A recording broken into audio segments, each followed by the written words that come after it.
This is Seawolves. Storm or not. Good afternoon and welcome to this week's edition of Seawolves Storm or Not, a joint production between the students in the School of Marine and Atmospheric Sciences and the School of Communication and Journalism. I'm Nicole Moret.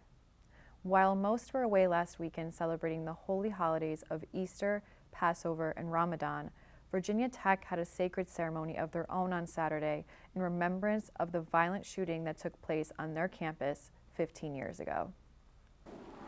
We gather here as a community to continue our tradition of commemorating and remembering the 32 lives lost 15 years ago. In doing so, we fulfill our promise to honor the legacy of the 32 lives lost, hold this day sacred on campus, and most of all, never forget. And 15 years later, we do see the emotional impact the memory still has for past students, present ones, and the people of the community. This is a horrible tragedy.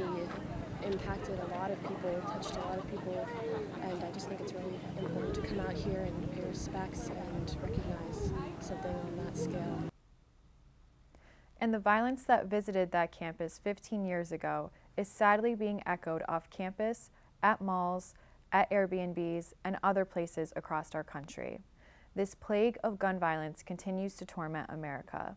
That may be a political issue, but the fact is that us college students must always be aware of our safety and know where the exits are. Here at Studio B, we all know where the exits are because we're always running outside to get the weather. Our friend Skylar Day Harmon has our weather report for the day. How's it outside, Skylar? Thanks, Nikki. Overall, not the most pleasant spring day today. It's partly cloudy. There's a northwest wind of about 15 miles per hour. We're looking at a high of 52 degrees with a low of 34. We're currently at that high of 52 degrees. There's going to be continued partly cloudy conditions for the rest of the day. Tonight, there is a chance of precipitation in the evening, so be aware of that. Back to you in the studio. Thanks, Skylar. I knew that warm weather was too good to be true last week, so I came prepared with a sweater today. What I wasn't prepared for, however, was the Yankees to drop the ball yesterday with their game against the Orioles. That brings me to sports, and today we have our very own Jake Basile over at the Sports Storm desk. Jake, are you as upset about the Yankees as I am? Sorry, Nikki, but I can't say I am as a Mets fan. But I am enjoying the New York Metropolitans in first place. And as Skylar pointed out, it's not exactly spring weather today, but it is on our spring calendars. And for our softball team, a doubleheader up in Vestal culminated in 2 wins, improving the Seawolves record to 22-12. Last week's America East Pitcher of the Week, Dawn Baudrug, appeared in both games altogether. She struck out 16 batters. Our men's baseball team fell 2-1 in their weekend series versus Binghamton. The Bearcats won a tight Easter Day rubber game 6-4. Despite an early 2-0 lead, a pair of 2-run innings from Binghamton completed their comeback in the late innings. A 4-for-5 outing from Shane Paradine improved his batting average to .329. That's team leading. In the big leagues, Seawolves alumni Travis Jankowski has put up 5 hits and 1 run for the New York Mets. The first place New York Mets, let's remember. It's a sunny day today and the sun has shined on the women's lacrosse team. 8 straight wins for the Seawolves. Over the course of this sensational streak, they've averaged over 16 goals per game while allowing under 5. Their number 1 scoring defense in the country has placed them as the number 5 team in the entire NCAA. Their last win came against UMass Lowell in a 16-1 beatdown. Check out one of Caitlin Hart's 4 goals in the game, which brought her total to 37 on the year. 37. 3-7. They travel up to Binghamton tomorrow, hoping to improve to 11-2. The men's lacrosse team is on a streak of their own. 3 wins in a row may not be 8, but we're still impressed. This included 2 triumphs over America East rivals NJIT and Binghamton. The dynamic duo of Dylan Palinetti and Mike McCannell continue to run wild with 54 combined goals on the year. Their next game is Saturday down at UMBC, another America East matchup. Moving from land to sea, or rather a polluted pond, the Roth Regatta returns for its 31st year. After a 2-year absence, Seawolves are so excited for their favorite tradition. The Stony Brook School of Journalism will be covering the event, and we can't wait either. Be there April 29th and 12:30. Back to you. Thanks, Jake. The last time I was at Roth Regatta was as a freshman, but this year I'll be sideline reporting alongside Jake, giving everyone the play-by-play. And don't even think about pushing me into Roth Pond, Jake. Now to see how the rest of the weather is going to be this week, let's go to Deshaun Robinson for our 7-day forecast. Please give us some good news, Deshaun.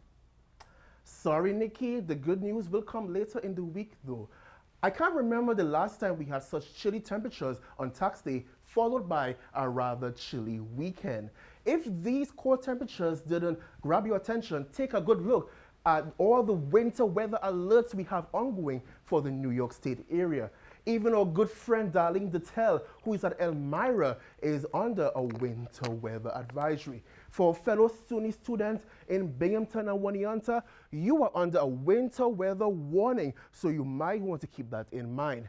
Now let's take a good look at the model prediction, and as you can clearly see why these areas are under a winter weather advisory thanks to all the heavy snow they are expected to get over tonight. Fortunately for us here in Stony Brook, some heavy rain is expected to move through the area, so you might want to walk with those umbrellas as you go about your nightly commute. Let's take a look at the 7-day forecast. Monday, showers are expected in the afternoon. Tuesday, windy conditions are expected to continue with highs remaining in the low 50s.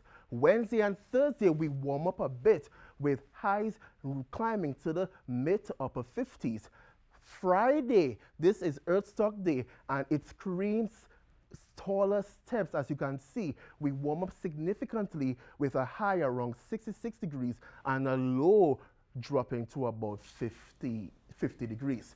Saturday and Sunday, we cool down a bit with highs remaining in the low 50s.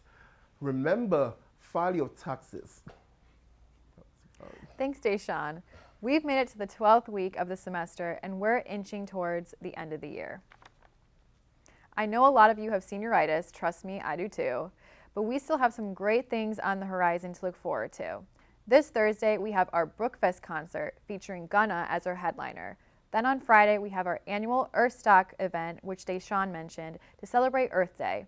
And then next week, we have boatloads of fun lined up for us with the Stony Brook tradition, Roth Regatta. Keeping that in mind, enjoy your week. That's all we have for you today at Seawolves Storm or Not. We'll be back for another Monday edition.